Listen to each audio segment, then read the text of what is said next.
स्वागत है आपका आरजे क्लासेस के अंदर। और हमने अपनी पहली क्लास के अंदर पॉलिटिकल के कुछ टर्म्स को पढ़ा कि पॉलिटी किसे कहते हैं, राजनीति विज्ञान किसे कहते हैं, राजनीति किसे कहते हैं और संविधान किसे कहते हैं। तो आज हम यहाँ स्टार्ट करते हैं। जैसे कि आपको थंबनेल में दिख ही गया था कि आज हम भारतीय संविधान की मांग को स्टार्ट करते हैं कि मांग कब उठी, क्यों उठी, किस प्रकार से हुआ। तो इन सभी के बारे में हम बात करते हैं। अगर आपको वीडियो पसंद आए तो please like, comment and subscribe कीजिएगा। Thank you. चलिए हम अपनी बगैर टाइम वेस्ट करे अपनी क्लास को स्टार्ट करते हैं। देखिए, ये तो सभी जानते हैं कि भारतीय जो संविधान है वो कैबिनेट मिशन जो आए थे 24 मार्च 1946 को, इसके द्वारा भारतीय संविधान सभा बनाई गई और उसी के अकॉर्डिंग हमारा संविधान बनाया गया। ये तो सभी जानते हैं। पर ये कैबिनेट मिशन योजना किस प्रकार से आई, क्यों भारत में संविधान की मांग को लाया गया, भारत में क्यों ज़रूरत पड़ी संविधान की, इसी चीज़ों के बारे में आज हम यहाँ बात करेंगे और कैबिनेट मिशन तक पहुँचेंगे कि किस प्रकार से भारत में कैबिनेट मिशन लाया गया। तो चलिए हम स्टार्ट करते हैं। देखिए, सबसे पहले तो हम सभी जानते हैं 1600 ईस्वी में ब्रिटिश कंपनी व्यापार करने के लिए भारत आई। और जैसे ही व्यापार करने के लिए जैसे सभी जानते हैं 1600 ईस्वी में ब्रिटिश कंपनी व्यापार करने भारत आई और धीरे धीरे उसने अपने पाँव यहाँ जमा लिए। तो धीरे धीरे जब उसने पाँव जमा लिए और उसने भारत के बहुत से रूल्स को, बहुत से कानून को बदल दिया अपने एक चार्टर के माध्यम से। वो समय समय पर चार्टर प्रस्तुत करती रही। जैसे 1833 के अंदर 1853, हम बात करें 1919, 1909, 1935। तो ये सारे चार्टर्स हमारे लिए पढ़ने भी बहुत आवश्यक है क्योंकि उन पे क्वेश्चंस बहुत आते हैं और उसकी अलग से हम क्लास में पूरे अच्छे से पढ़ेंगे। लेकिन यहाँ हम थोड़ी सी संविधान की मांग की तरफ देख लेते हैं। तो देखिए, धीरे धीरे जब ब्रिटिश कंपनी अपने पांव जमाने लगी और बहुत सारे रूल से भारत के शासन को हथिया लिया, तो 1919 से 1918 के बाद हम देखते हैं प्रथम विश्व युद्ध होता है। और प्रथम विश्व युद्ध में ब्रिटिश कंपनी या ब्रिटिश सरकार भारतीयों को यह झांसा देकर अपने सेना में मिलाती है कि आप हमारी सेना में सहायता करें, आप हमारी सहायता करें और हम आपको कुछ संवैधानिक अधिकार, कुछ संविधान से संबंधित कुछ आपके अधिकार हम आपको देंगे। लेकिन जैसे ही 1918 का हमारा ये प्रथम विश्व युद्ध समाप्त होता है, ब्रिटेन पूर्ण रूप से नकर जाता है कि वो किसी भी प्रकार की सुविधाएं नहीं देगी।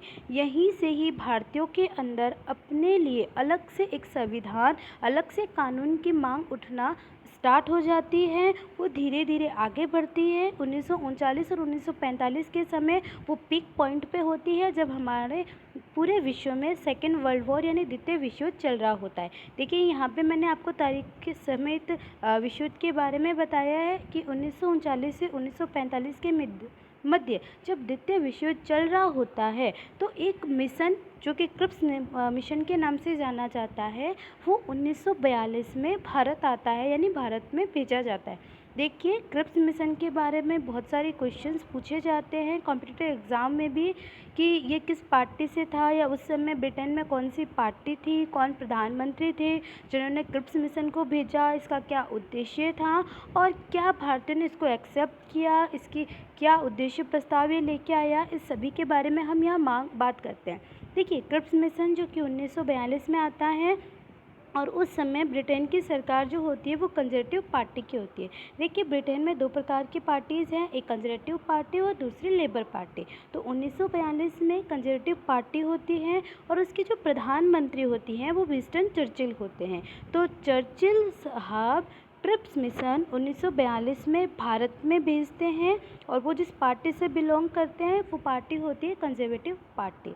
अब देखिए, इस मिशन का भारत में आने का उद्देश्य क्या है, तो सिंपल सा था कि ब्रिटेन जो सरकार है एक तरह से पूरी खाली हो चुकी थी। वो विश्व युद्ध लड़ते लड़ते अपने सैनिकों के माध्यम से खाली हो चुकी थी। सेकेंड, उसके संसाधन कम होते गए। तो किस प्रकार से भारतीयों को सेकेंड वर्ल्ड वॉर में ब्रिटेन के साथ में लेना और किस प्रकार भारतीयों के माध्यम से ये सेकेंड वर्ल्ड वॉर जीतना, ये ब्रिटेन के लिए बहुत आवश्यक हो चुका था।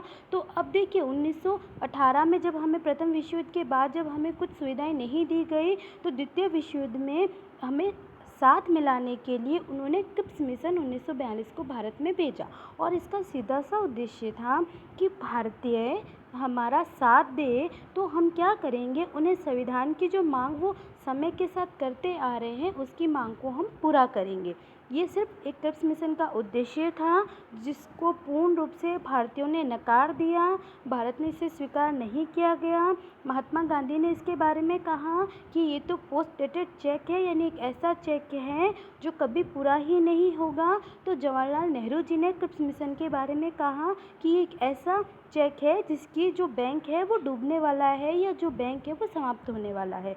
तो जब हमने 1918 में प्रथम विश्व युद्ध के एक बार जब हमने देख लिया कि ब्रिटेन हमारे लिए कुछ नहीं करेगा, तो द्वितीय विश्व युद्ध में वापस से शामिल होकर हम ब्रिटेन को नहीं जितवा सकते, ब्रिटेन के साथ नहीं दे सकते, इसीलिए क्रिप्स मिशन को पूर्ण रूप से अस्वीकार कर दिया गया। जब ये क्रिप्स मिशन पूर्ण रूप से अस्वीकार हो गया और दूसरी तरफ से जापान के आक्रमण से ब्रिटेन पूर्ण रूप से हार गया, तो यहाँ पे सेकेंड वर्ल्ड वॉर में जो ब्रिटेन की पूर्ण रूप से हार हो जाती है और इसको किसी न किसी प्रकार से भारतीय की मांग को मानना होता है। तो हम इसके आगे देखते हैं फिर क्या होता है। देखिए, उसके बाद हम बात करें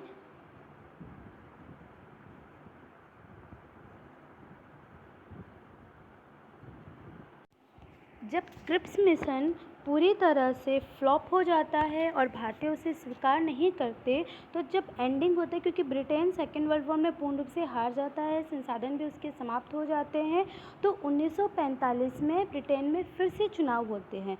उस समय जो सरकार होती है वो लेबर पार्टी की होती है और जो प्रधानमंत्री होते हैं वो होते हैं क्लेमेंट एटली। ठीक है, क्लेमेंट एटली। तो 24 मार्च 1946 में वो अपने हाउस ऑफ कॉमर्स, देखिए दो प्रकार के उनके भी सांसद होते हैं, हाउस ऑफ कॉमर्स में वो एक प्रस्ताव रखते हैं और उस प्रस्ताव में सीधे सीधे जो उद्देश्य होते हैं वो होते हैं भारतीयों की स्वतंत्रता और संविधान सभा। क्या होती है? भारतीयों की स्वतंत्रता और संविधान सभा। वो इस प्रस्ताव को पूरे हाउस ऑफ कॉमर्स यानी ब्रिटेन के संसद में मनवाते हैं और एक मिशन भारत भेजते हैं 24 मार्च 1946 को, और यही मिशन कहलाता है कैबिनेट मिशन योजना।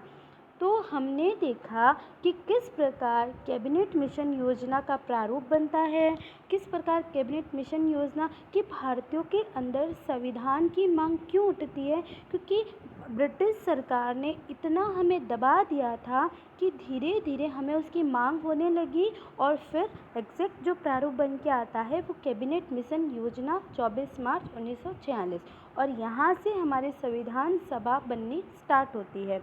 तो हमने इसके पूरे प्रारूप को समझा। अब देखिए, अंग्रेज़ इतने तो अच्छे थे नहीं कि वो हमें संविधान सभा प्रस्तुत कर दे, भारतीयों ने भी समय समय पर संविधान सभा की मांग की होगी।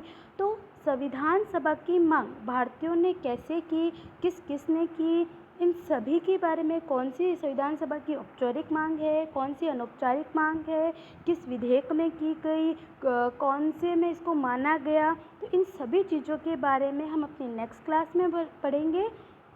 आज के लिए इतना ही। अगर आपको ये वीडियो पसंद आया हो तो ज़रूर लाइक करें, सब्सक्राइब करें। Thank you.